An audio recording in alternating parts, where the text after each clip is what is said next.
ये हरियाणा के डीजीपी शत्रुजीत की तरफ से कहा गया है और उन्होंने कहा है कि हरियाणा के 15 जिलों के अंदर धारा 144 लगाई गई है, यानी 5 से ज्यादा लोगों को इकट्ठा होने की इजाजत नहीं है। ये प्रावधान किए गए हैं हरियाणा के 15 जिलों के अंदर, जो है धारा 144 से वो लगाई गई है। साथ ही राज्य में सुरक्षा के इंतजाम भी पुख्ता किए गए हैं, ये हरियाणा के डीजीपी की तरफ से कहा जा रहा है। किसान आंदोलन के चलते हरियाणा पुलिस ने कानून व्यवस्था को बनाने के लिए पुख्ता इंतजाम किए हैं और हमारे प्रदेश के 15 जिलों में धारा 144 लगाई गई है और उसको सही तरीके से लागू करवाने के लिए पुलिस और पैरामिलिट्री फोर्सेस की तैनाती की गई है। और इसी के चलते जो बैरिकेडिंग है और रूट डाइवर्जन्स का एक सारा प्रोग्राम बनाया गया है और जो प्रदर्शनकारी हज़ारों की तादाद में हमारे अम्बाला ज़िले और जींद ज़िले से लगते हुए बॉर्डर्स पर इकट्ठे हुए, उन्होंने कल भारी पथराव भी किया और बैरिकेड्स को तोड़ने का भी प्रयास किया, लेकिन पुलिस और पैरामिलिट्री फोर्सेस ने अपना संयम और धैर्य बनाए रखते हुए इस सारे प्रयास को विफल किया।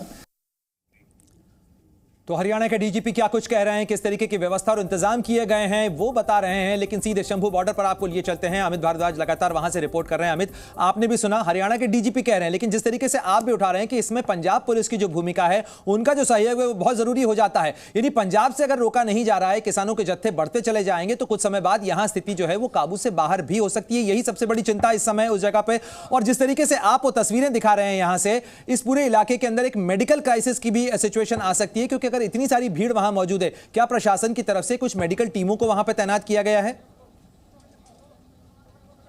देखिए, ये लोग जो हैं किसी भी तरह से मानने को तैयार नहीं है और ये यहाँ पर जो उस तरफ में अगर बात करूँ पंजाब की तरफ, तो वहाँ एम्बुलेंसेस के लिए बोला गया था, लेकिन वहाँ ऐसा कुछ दिखाई नहीं दे रहा है, क्योंकि ये अपना साजो सामान साथ ही लेके चलते हैं, इनकी अपनी भी तैयारी होगी। लेकिन इस समय जिस तरह से भीड़ बढ़ रही है और उसमें जिस तरह के लोग दिखाई दे रहे हैं, एक इनपुट आया है इंटेलिजेंस का कि मिसक्रेंट्स जो हैं वो क्रिएट कर सकते हैं वायलेंस का माहौल और वो खतरनाक हो जाएगा। अभी किसान नेताओं को चाहिए कि वहां पर जो है अपने लोगों को ये बताते रहे कि कोई भी अगर आपको दिखता है जो अपरिचित है, उसको जरूर जो है उस पर नजर रखें, क्योंकि वो कोई भी घटनाक्रम को अंजाम दे सकता है। इतनी सारी भीड़ है, पंजाब पुलिस पे सवालिया निशान तो मैं बात करूंगा मैं खासतौर पर इन तस्वीरों की। ये बड़े बड़े जो हॉज पाइप हैं जिनका इस्तेमाल किया जा रहा है यहाँ पे, इसमें प्रेशर से पानी डाला जा रहा है, साथ ही बड़े बड़े पंखे भी ये तमाम लोग जो हैं प्रदर्शनकारी अपने साथ लेकर आए। यानी ऐसा लग रहा है कि एक लंबे धरने, लंबे प्रदर्शन के लिए और साथ ही जो पुलिस के इंतजाम है उनको नाकाम करने की भी कोशिश।